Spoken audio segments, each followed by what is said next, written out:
Good day, everyone. This time we are going to discuss the chapter 1 of the Teacher and the School Curriculum entitled Understanding Curriculum. So, in this discussion, we are going to define and understand what is really curriculum. So, we can also tackle the different types of curriculum, its concepts, and its foundations. So, here are the definitions of curriculum. Curriculum as a list of subjects. Curriculum as learning experiences. Curriculum as intended learning outcomes. Curriculum as planned learning experiences. Curriculum as a discipline. Curriculum as content or subject matter. So, first is curriculum as a list of subjects. So this definition suggests that curriculum is the permanent or the traditional subjects offered in the school curriculum such as mathematics, language, science, music, arts, and others. So when we say curriculum as a list of subjects, literally it is the list or a set of subjects under the school curriculum. School as a learning experiences. This definition includes students' curricular and co-curricular activities and the learning experiences they encounter inside or outside the school. This definition includes the hidden curriculum or those things learned by the students as a result of their experiences in the school with their peers, schoolmates, teachers, school staff, or the values they learn from school program. In short, it includes the school culture. So, when we say curriculum as learning experiences, these are the experiences that involves the essential skills, knowledge, values, and attitudes that students have acquired under this curriculum or under the curriculum. Next is curriculum as intended learning outcomes. This definition includes a list of learning competencies or standards that students should learn in school. So these are the when we say curriculum as intended learning outcomes, these are the list of the intended learning outcomes that the students should or may acquire in the school under this curriculum. Curriculum as planned learning experiences. This includes documents specifying contents, objectives, or general ideas of what students should know in school or in a specific discipline. So, for example, a lesson plan. No, lesson plan is specifying the contents, the objectives, or the general ideas of what students should know in school in a specific discipline. So, that is a curriculum as planned learning experiences. Next, curriculum as a discipline. Curriculum as a discipline has its own principles, theories, and practices. So, in every type or every uh, curriculum have its own principles, theories, and practices on how to be delivered that kind or that type of curriculum into the students. Next is curriculum as content or subject matter. This definition views curriculum as a series of topics under its subject area. So, basically, it is the content or the list of subject under its subject area. Also, we can define curriculum as a simply set of contents, set of learning experiences, planned content, and set of learning outcomes. Now, we have different types of curriculum. So these are the different types of curriculum that you are going to understand.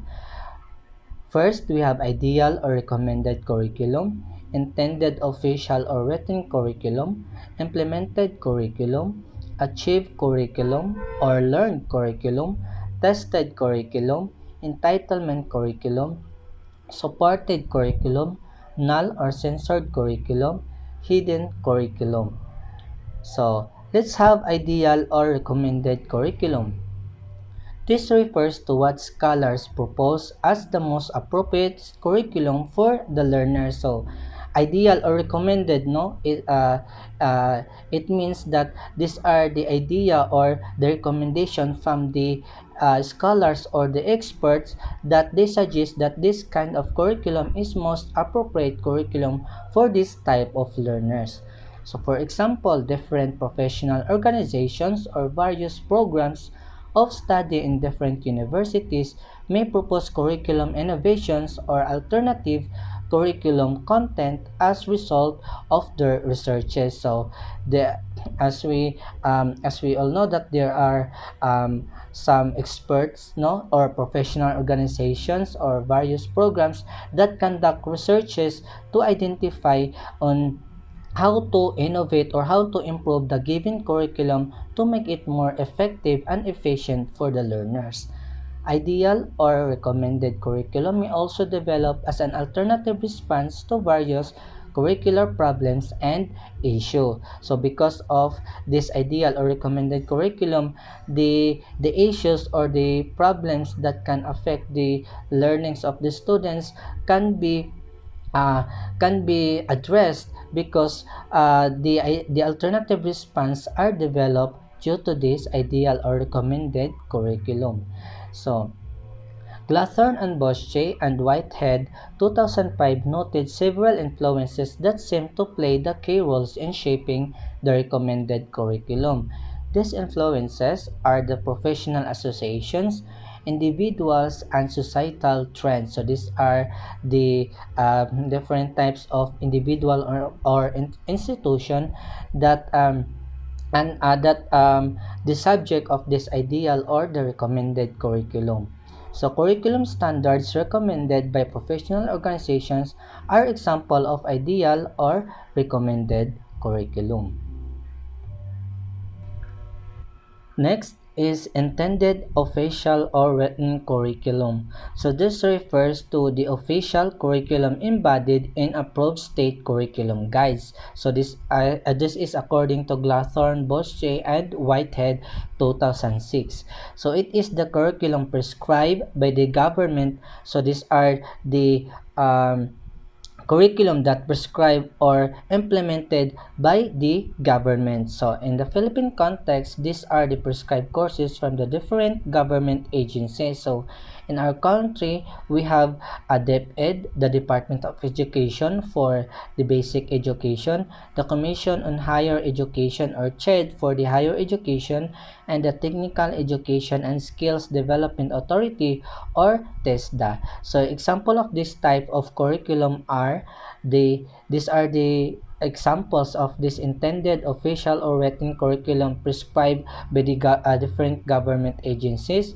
So first is the kindergarten curriculum standards, the K to 12 curriculum, CHED curriculum for general education under Memorandum Order number 20 series of 2013, and that is the modules and competencies. So these are the curriculums that can be considered as the intended official or written curriculum. Next is implemented curriculum. This type of curriculum refers to the actual implementation of the curriculum or what teachers in the school teach. In many cases, teachers modify and improve their curriculum based on the needs of the students or whenever there are new ideas in various disciplines that are important to teach to the students. So, the teachers if the teachers will modify the given curriculum if they determine that there are some knowledge that should impart in that specific subject, so they will modify the curriculum to make it more meaningful to the students. So academic freedom among faculty members in college may also influence how professors plan and implement their courses. So, when we say implemented curriculum, these are the given curriculum that are implemented by the teachers, no, these are the curriculum that the teachers implemented to the students, and they're just going to modify it to or improve this curriculum to make it more meaningful and as well as more effective to the learnings of the students. Next is achieved curriculum or learned curriculum. So this refers to the result of curriculum or what students actually learned in school, according to Print 1993. So the achieved curriculum reveals whether the students learn and whether the schools are successful in attaining their curriculum goals and objectives. So these are the product of the curriculum, no, that we can say that these are the achieved curriculum if we can see to the students that they are competitive, they acquired this essential knowledge and specific skills under their subjects or under their course of study. Next is tested curriculum. This is a set of learning that is assessed in teacher-made classroom tests, curriculum reference tests, and in standard tests according to Glathorn, Bosche, and Whitehead 2006. So tested curriculum, these are the different type of assessment, no, that are applied with under this curriculum. Next is entitlement curriculum. It refers to what people or general society believe the learners should expect to learn in the educational system for them to become good members of the society. So entitlement curriculum, for example, these are the values or these are the competencies that the society is expected that the learners should acquire from this that the learner should acquire under this type of curriculum. Next is supported curriculum. This refers to the curriculum that is reflected on and shaped by the resources allocated to support or deliver the official curriculum. So there are some curriculum that needs appropriate or enough resources to deliver it. So this can be considered as supported curriculum. No, that there are, for example, in cooking curriculum. So we cannot implement this kind of curriculum if we don't have enough equipments and materials in the laboratory. So in order for it to successfully and effectively implement that kind of curriculum to the students, so there should have enough support or enough allocated resources in order to implement that curriculum. So that is supported curriculum. Null or censored curriculum. This refers to various curriculum contents or topics that must not be taught to the students, according to Tanner and Tanner 2007. So what are the example of this curriculum, no? For example, this this type of specific curriculum is not applicable in this certain society or in this certain community that have diverse or that have diverse belief, culture, or traditions, no? So there are some curriculum that is not applicable to implement in that certain area or in that certain community. So this curriculum that should not be taught, these are the null or censored curriculum. And we have hidden curriculum. This refers to various skills, knowledge, and attitudes that the students learn in school as a result of their interaction with the others, students, staff, and faculty members. So these are the product that the students gain from the curriculum. This can be considered as hidden curriculum. Although the hidden curriculum is not actually taught in formal classroom learning, it is also true that the hidden curriculum can be a product of the student's schooling. The hidden curriculum is very powerful in developing the school culture, according to Print 1993. So when you say hidden curriculum, these are the essential skills, knowledge, and attitudes that the students acquired or learned from the school. Okay, so next topic is about the curriculum foundation. So, uh, in order for us to develop curriculum, so of course, there should have foundations. So, curriculum development is influenced by various academic fields that serve as foundation of curriculum. So, we have various academic fields that resembles as a foundation of curriculum.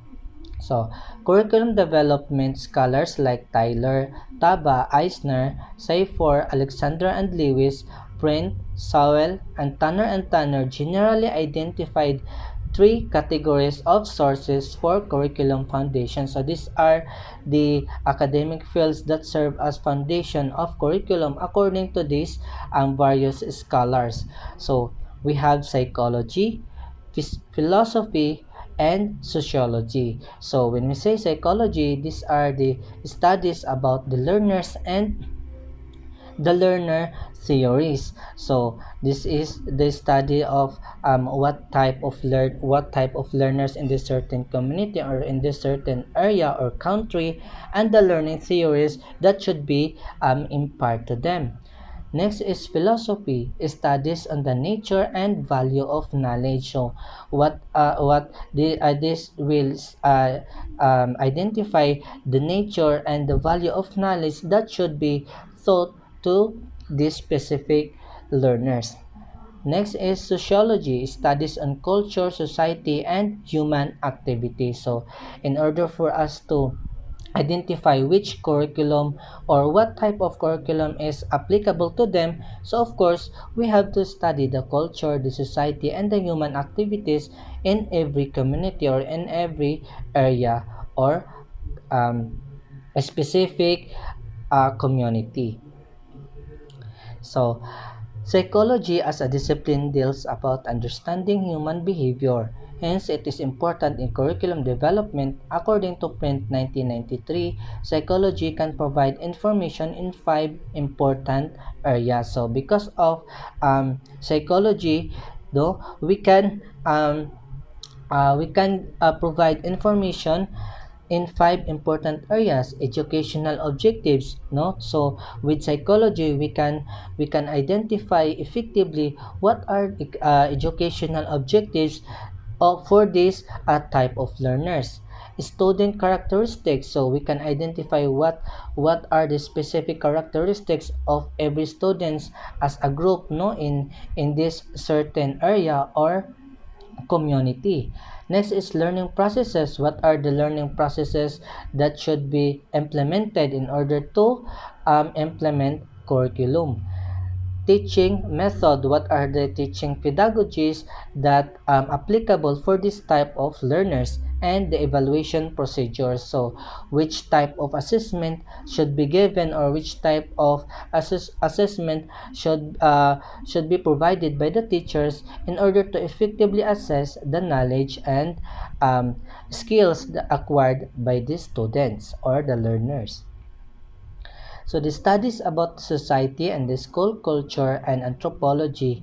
So this is they respectively affect all curriculum processes. So according to Sowell 1996 pointed out that knowledge about society and its culture is important in selecting the content of their curriculum.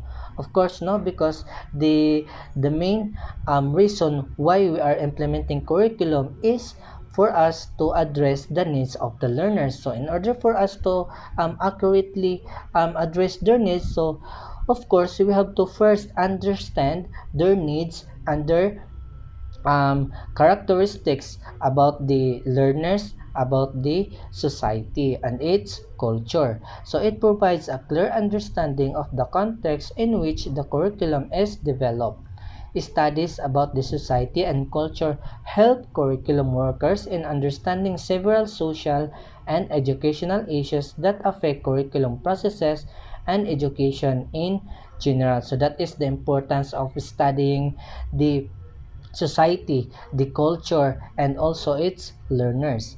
So philosophy as a foundation helps curriculum workers in understanding the nature of knowledge and what subjects or topics are worthwhile. So because of philosophy, no, the field of this academic field of philosophy, we can identify on what are the knowledge and what are the subjects or topics that are worthwhile, that are useful and meaningful for this type of learners.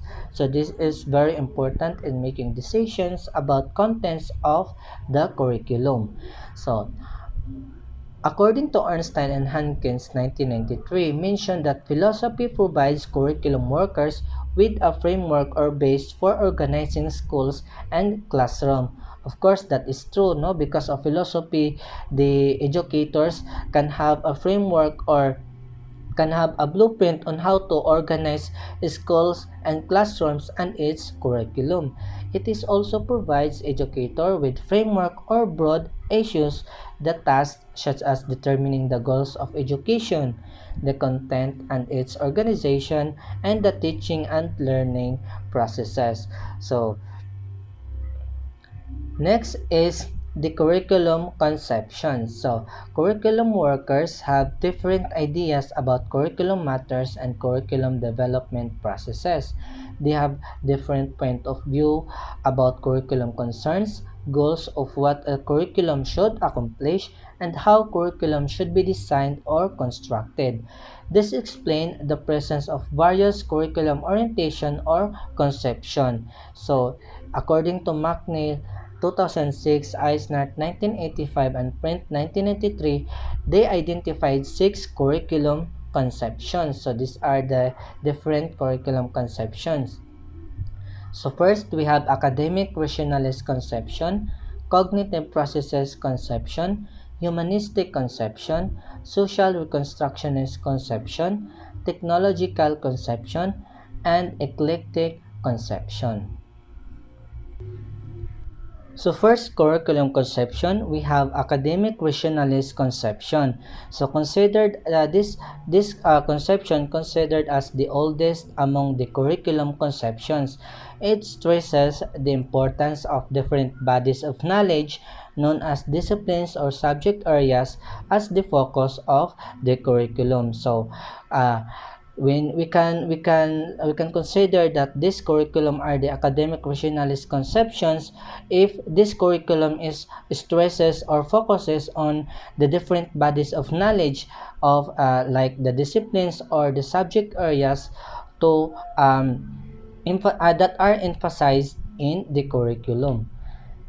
Next is the cognitive processes conception, seeks to develop a repertoire of cognitive skills that are applicable to a wide range of intellectual problems. The subject matters are instruments or tools for developing these cognitive skills that are lasting in the lives of individuals. So these are the curriculums, these are the conception of curriculums that focuses on improving and enhancing, fostering the cognitive skills of the learners. Next, we have humanistic conception. So, it stresses the idea that curriculum or education is an instrument for developing the full potential of individuals. So, it seeks to help individuals discover and develop their unique identities. It stresses the curriculum should focus on the needs and interests of individuals. So, as we all know, no, there are different curriculums that included as humanistic conceptions. No, when we say humanistic conception, so these are the curriculum that focus on the addressing the needs and interests of individual in order to discover and develop their best potential or their unique identities of the learners. Social Reconstructionist conceptions views the school or schooling as an agency for social change. Hence, it stresses the curriculum should respond to the different needs, issues, problems, and demands of the society. So, Like the humanistic conception, no, social reconstructionist conception is also a kind of curriculums that stresses on the needs, issues, problems, and demands of the society. So this is not focusing on the individual only, but also to the society or the community as a whole. Next is technological conception is preoccupied with the development of means to achieve curriculum or educational goals. It views schooling as a complex system that can be analyzed into its constituent components. So these are the curriculum, no, that focuses on the technological improvement for the learners. So these are the means to achieve curriculum or educational goals by using technologies or the different technologies for learning that includes in the curriculum. So last is the eclectic conception. So it's where curriculum workers find themselves aligning their ideas with two or more curriculum conceptions. Hence, this curriculum conception reiterates the realities in curriculum development that each of the curriculum conception is to be considered and is influential to certain extent of designing the curriculum. So this conception, no, when we say eclectic, this conception is recognizing all those different type of conception that we have mentioned earlier, no. So they are considering this different type of curriculum conception that are influential to certain extent in designing the curriculum. So they prefer to apply those one or more curriculum conceptions in developing curriculum. So next is four elements of curriculum. So in general, a curriculum has four important elements. These elements must be present in all curriculum documents or before a document can be called curriculum. So these are intent, content, learning experiences, and evaluation.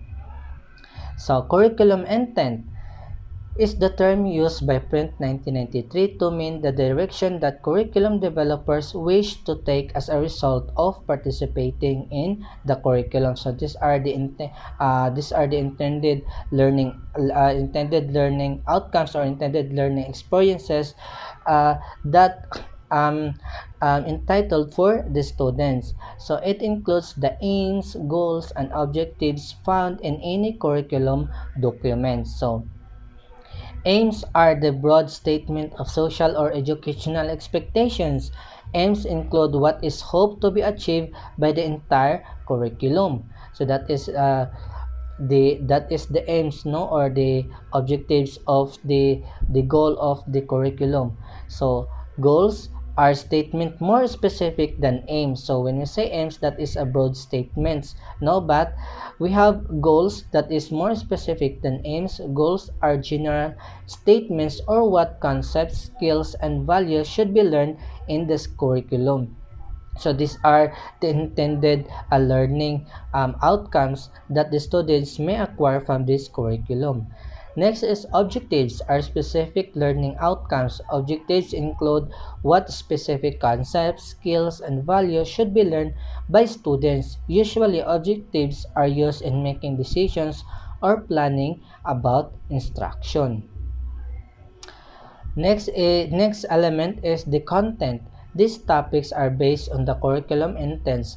Contents may include values, concepts, or skills that are important for the learners to learn. So after we have fully organized the intent, no, of the curriculum, so we can now identify which content that are useful or which content that are applicable and appropriate to in order for us to achieve those intent or the intended learning outcomes. Next is the learning experiences include all instructional strategies that are useful for the implementation of the curriculum. So these are the experiences or the learning experiences that the students should undergo so that their learnings are more meaningful and useful for them. This may appear in the form of activities, strategies, methods, or approaches that are useful in implementing the curriculum or in teaching the content. And the last element of curriculum is evaluation. Includes the different ways and tools used for evaluating whether or not the curriculum intents were realized. Evaluation tools are also used to evaluate the performance of the learners after they have undergone the curriculum. So these are the evaluation or the type of assessment or which type of assessment that should be used in this kind of curriculum in order for us to effectively and accurately evaluate the learning outcomes of every learners that have undergone the curriculum. So according to Helda-Taba 1962, observed that all curricula, no matter what design they are composed of certain elements. So our curriculum usually contains a statement of aims and specific objectives. It indicates some selection and organization of content.